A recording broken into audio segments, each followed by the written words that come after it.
Melihat Ana yang terdiam, Leo pun segera beranjak dari tempat tersebut karena tidak ingin semakin emosi hingga merusak semua rencananya. Tunggu ya. Ana yang tidak ingin kehilangan pria yang sangat dicintainya itu segera mengejar Leo dengan tergesa-gesa. Kau tidak bisa melakukan ini kepadaku. Tentu aku bisa. Setelah apa yang kau lakukan di belakangku. Ana yang tidak mengerti dengan apa yang dikatakan Leo menatap pria itu dengan bingung. Karena seingatnya dia tidak pernah melakukan sesuatu yang akan membuat Leo marah. Memangnya apa yang udah aku perbuat? Kali ini bukan tangan Ana saja yang Leo cengkeram, namun rahang wanita itu hingga membuat Ana merintih kesakitan. Apa kau lupa udah mendatangi Dad Leo dan menyuruhnya untuk menekan Arneta? Dad, aku... Sungguh, Ana tidak menyangka jika apa yang udah dilakukannya itu diketahui oleh Leo. Padahal ayah mertuanya udah berjanji tidak akan memberitahu Leo atau siapapun. Berani sekali kau mengusik Arneta. Dia semakin kuat mencengkeram rahang Ana hingga wanita itu kesulitan untuk berbicara. Jika saja wanita yang ada di hadapannya itu bukanlah sahabat baiknya, maka udah sejak tadi dia menghabisi wanita tersebut tanpa ampun.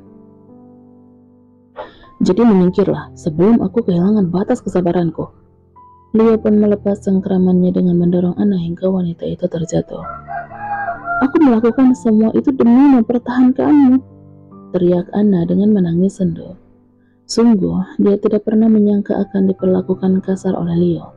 Bahkan pria itu dengan teganya menyakiti rahangnya, juga membuatnya terjatuh ke atas lantai. Mempertahankanku? Ana pun menganggukkan kepalanya. Aku mencintaimu, Leo. Aku hanya berusaha untuk menyingkirkan kerikil yang menghalangi jalan kita. Kau gila, Ana. Tidak ingin meladeni kegilaan Ana yang menurutnya udah tidak masuk di akal, dia pun memilih berjalan menuju mobil di mana Ipy udah berada di dalamnya. Masukkan semua barangku dan barangnya Ipy ke dalam mobil. Jangan sampai ada yang tertinggal. Perintah Leo pada pelayannya tanpa mempedulikan Ana yang masih menangis di belakangnya. Baik, Tuan. Semua pelayan itu pun memasukkan koper-koper tuan dan nona muda mereka ke dalam mobil. Leo, aku mohon jangan pergi. Ana menangis dengan memohon sembari menghampiri pria itu. Kita selalu bersama, tapi hanya karena satu kesalahan yang aku perbuat kau ingin meninggalkan aku?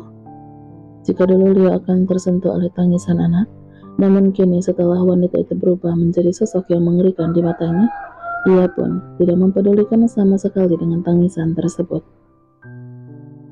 Aku hanya meminta Dad Leo untuk menekan Arneta, bukan menyakitinya. Lalu kenapa kau tega menyakiti sahabatmu ini? Lirih Ana yang semakin menangis dengan kencang hingga membuat Leo menghela napasnya. Dengar Ana, aku tidak akan menyakitimu kalau kau tidak bertindak kelewatan, ucap Leo dengan menatap dalam wajah sahabatnya yang memerah karena menangis. Aku sangat kecewa kepadamu. Apa yang selama ini kulakukan demi kau, sampai mengabaikan Arneta dan anak yang ada di dalam kandungannya ternyata tidak bisa mengetuk hati nuranimu untuk melepaskan aku dari ikatan pernikahan kita. Kau justru semakin menggila hingga menekan Arneta untuk menikah dengan pria lain, dengan mengabaikan perasaanku. Leo, aku jaga dirimu baik-baik. Leo pun segera masuk ke dalam mobil dengan mengabaikan Ana yang menangis dengan mengetuk jendela mobilnya. Dad, kenapa Ana menangis? Tanya Ipy yang sejak tadi bingung karena tiba-tiba aja dedinya datang ke sekolah dan membawanya pulang. Dan setelah sampai di kediaman mereka, dia kembali bersiap dengan semua pakaiannya yang dimasukkan ke dalam koper. Nanti Ana menangis karena merasa sedih kita akan pergi, jawab Leo dengan tersenyum. Ya, wajahnya semula penuh amarah langsung berubah saat berhadapan dengan putri kecilnya. Memangnya kita akan pergi kemana? Tanya Ipy dengan penasaran.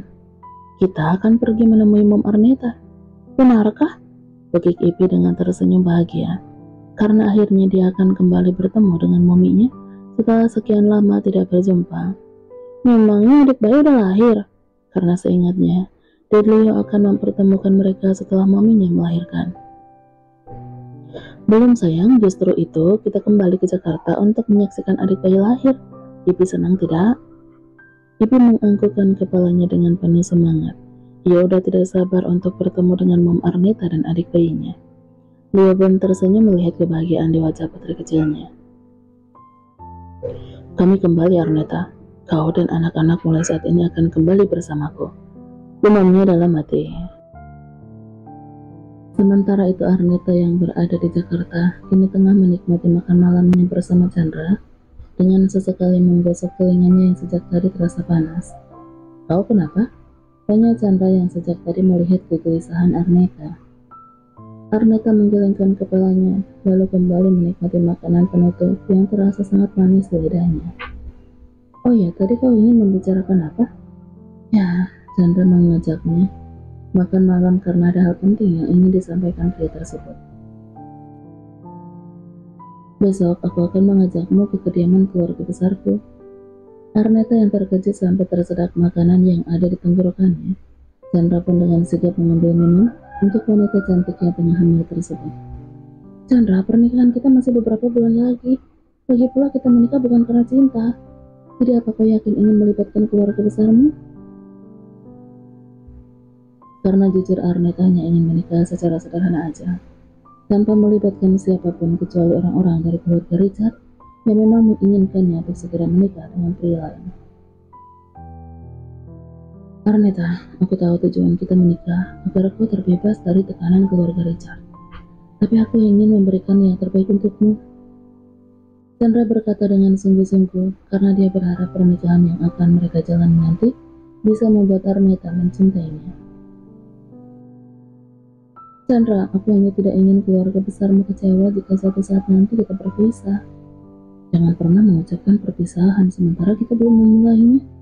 Tapi Chandra, sudahlah Arnita, kau tidak perlu memikirkan apapun. Biar aku yang mengurus semua persiapan pernikahan kita. Besok, aku akan menjemputmu sebelum jam makan siang. Arnita pun akhirnya mau tidak mau menganggukkan kepalanya, karena tidak ingin mengecewakan Chandra. Mengecewakan pria sebaik Chandra hanya akan membuatnya merasa bersalah setelah apa yang dilakukan pria itu selama ini untuknya. Bagaimana dengan Twin? Mereka baik-baik aja. Chandra menatap pada perut buncit Arnita. Mereka sehat, ucap Arnita sembari mengusap perutnya yang terlihat besar dari usia kandungannya, karena saat ini dia tengah mengandung bayi kembar yang berjenis kelamin laki-laki. Syukurlah, aku ikut senang mendengarnya. Mereka pun kembali menghabiskan makan malam dengan diselangi pembicaraan ringan, sampai akhirnya Chandra mengantarkan Arnita pulang ke kediaman wanita tersebut. Keesokan harinya, seperti yang telah disepakati kemarin malam oleh keduanya, Arnita pun tengah bersiap menunggu kedatangan Chandra setelah sebelumnya berdandan karena tidak ingin mengecewakan pria tersebut di depan keluarga besarnya. Lama dia menunggu hingga terdengar bunyi bel pintu yang ditekan dari luar. Ya, khusus hari ini Arnita sengaja tidak datang ke butiknya karena tidak ingin membuat Chandra berputar terlalu jauh hanya untuk menjemputnya. Tunggu sebentar, teriak Arnita dengan mengambil tasnya. Terdengar suara bel kembali ditekan dan Arnita pun dengan segera berjalan menuju pintu rumahnya. Sudah aku bilang, tunggu. Perkataan Arnita kembali ditelannya saat menyadari sosok yang berdiri di hadapannya bukanlah Chandra. Kau? Sungguh Arnita merasa sangat terkejut dengan apa yang dilihatnya saat ini. Sosok yang telah pergi beberapa bulan yang lalu itu kini kembali dan berdiri di hadapannya dengan raut datar tanpa ekspresi. Leo, dengan terbata Arnita melangkah mundur saat pria itu mendekat. Kau di sini? Ya, sosok yang mendatangi rumahnya adalah Leo Richard. Pria yang sudah mengecewakan kehidupan damainya hingga dia harus mengandung untuk kedua kalinya. Entah mengapa Leo kembali dan untuk tujuan apa. Apakah pria itu kembali ke Jakarta untuk urusan bisnis? Ataukah pria itu sedang berlibur bersama dengan keluarga bahagianya? Vivi? Gumam Arnita saat teringat keberadaan putri kecilnya. Dengan tidak sabaran, dia pun menatap ke belakang punggung Leo dengan harapan akan menemukan sosok putrinya yang sangat dirindukannya siang dan malam itu. Di mana putriku? Tanpa menjawab pertanyaan Arnita, Leo pun memeluk wanita yang sangat dirindukannya tersebut dengan perasaan cemburu. karena Arneta mencari putri mereka dengan mengabaikan keberadaannya. Tidak tahukah wanita itu, selama di perjalanan dia terus memikirkannya. Bahkan, setelah sampai di Jakarta dia langsung menuju rumah Arneta karena tidak sabar untuk bertemu dengan wanitanya tersebut.